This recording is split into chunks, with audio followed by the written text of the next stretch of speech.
ক্যালিফোর্নিয়ার স্ট্যামফোর্ড ইউনিভার্সিটির একজন প্রফেসর ফ্রেডরিক লাস্কিন, ওনার একটা আর্টিকেল আমি পড়েছি। ওখানে উনি গবেষণা চালিয়েছেন, অনেক মানুষের মধ্যে গবেষণা চালিয়ে দেখেছেন যে যারা অন্যের ক্ষমা করতে পারে না এদের রোগবালাই বেশি, কষ্ট বেশি, আর যারা সহজে ক্ষমা করে দেয় এরা সবসময় শান্তিতে থাকে। এটা পরীক্ষিত, এটা ওনার একটা রিসার্চ।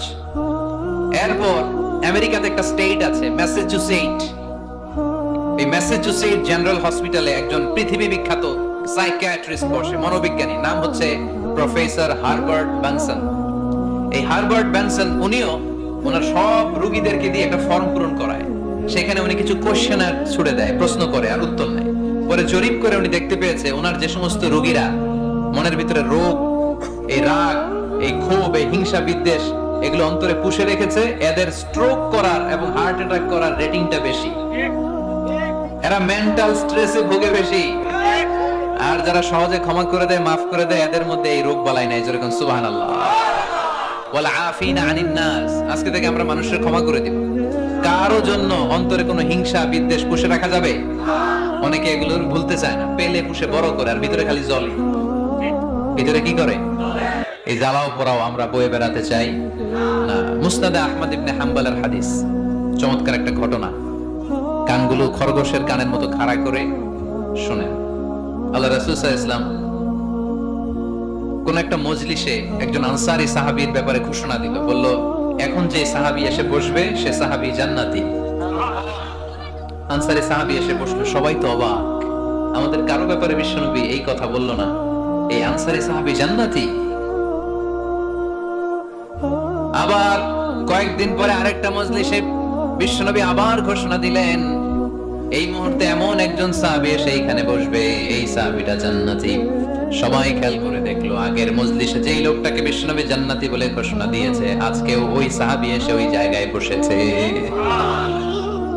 তৃতীয় দিন আবার বিশ্বনবী বললেন, এখন একজন সাহাবী এখানে এসে বসবে, সে জান্নাতি। সবাই খেয়াল করে দেখলো, ওই সাহাবীটাই আবার এসে বসেছে। সবাই অবাক, কি আজীব, কি আছে এই সাহাবীর মধ্যে, যে সাহাবীর ব্যাপারে খুব বিশ্বনবী তিনবার ঘোষণা দিলেন যে সে জান্নাতি। সবচেয়ে বেশি অবাক হয়েছিলেন সাইয়েদনা আব্দুল্লাহ ইবনে আমর ইবনে আস। মনে মনে ভাবলেন, এটা তো চারটেখানে কোনো কথা না, বিশ্বনবীর অ্যানাউন্সমেন্ট। দুনিয়ার বুকে বিশ্বনবী তিনবার এই আনসারী সাহাবীকে জান্নাতি বলে ঘোষণা দিয়েছে, নিশ্চয়ই এই সাহাবীর এমন বিশেষ কোন আমল আছে, এমন বিশেষত্ব আছে যেটা আমাদের মধ্যে নাই। যেমন করেই হোক এই সাহাবীর ভেতরের সব খবর আমার জানতে হবে।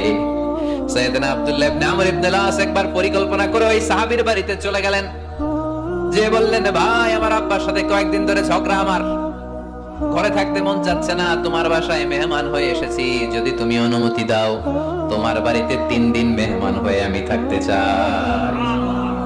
কয়দিন? শুনতেছেন? বুঝতেছেন? কষ্ট হচ্ছে না তো?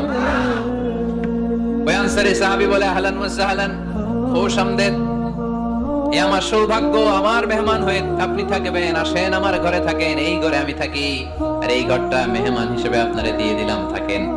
এবার আব্দুল্লাহ ইবনে আমর ইবনে আস খুব ভালোভাবে ফলো করতে লাগলেন, কখন এই আনসারী সাহাবী কি করে।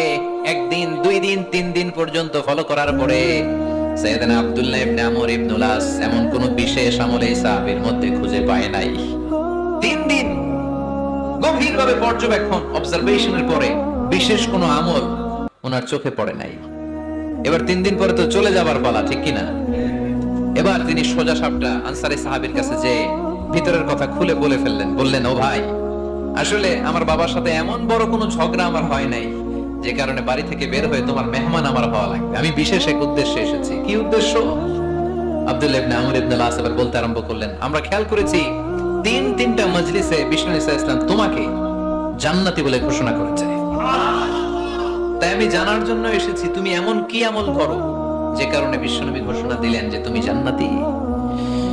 কি এমন বিশেষ আমল আছে তোমার, আমার একটু বলো, আমি ওই আমল করে জান্নাতি হতে চাই। আল্লাহু আকবার। এবার আনসারী সাহাবী মুখ খুললেন, উনি বললেন, ও ভাই আব্দুল্লাহ ইবনে আমর ইবনে আস, এমন কোন বিশেষ আমল আমার নাই, হালাল পন্থায় রুজি করি, ব্যবসা করি, নামাজের সময় নামাজ পড়ি, রাতে এসে ঘুমিয়ে যাই, ফজরের আগ দিয়ে উঠে তাহাজ্জুদ করি, সময় মতো জিকির আজকার করি, কোরআন তেলাওয়াত করি, কিছু দান সদকা করি। সবাই যা করে আমিও তাই করি, স্পেশাল কোনো আমল আমার জীবনে নাই। তবে আব্দুল্লাহ ইবনে আমর ইবনে আস শুনে রাখো, একটা কাজ আমি প্রতি রাতে করি, হয়তোবা এই কারণে বিশ্বনবী আমার ব্যাপারে এমন ঘোষণা দিতে পারে। আব্দুল্লাহ বললেন, ও আনসারী সাহাবী, কি কাজ তুমি করো? এবার আনসারী সাহাবী বলতে লাগলেন, প্রতি রাতে যখন আমি আমার বিছানায় ঘুমোতে যাই, আমি কারো ব্যাপারে কোনো রাগ, কোনো হিংসা, কোনো ক্ষোভ অন্তরে নিয়ে ঘুমাতে যাই না। ওই দিন যার সাথে যা হয়েছে সবাই রে মাফ করে দিয়ে মিটমাট করে একটা প্রশান্ত অন্তর নিয়ে আমি বিছানায় ঘুমাতে যাই। ওই দিনে কেউ আমার গালি দিছে, কেউ আমার বকা দিছে, কেউ আমার বিরুদ্ধে মিছিল করছে, উল্টা পাল্টা যে যাই করুক না কেন, আমি কিচ্ছু মনে রাখি না।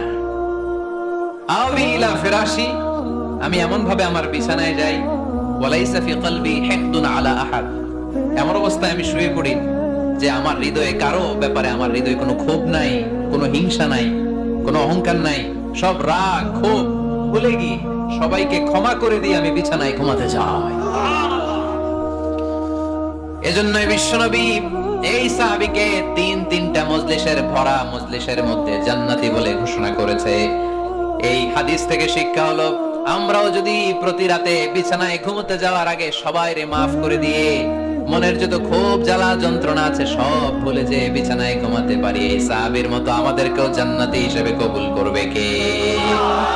পারবেন আজকে থেকে? বিছানায় যাওয়ার আগে কি করবেন? আজকে সবাইরে মাফ করে দিব।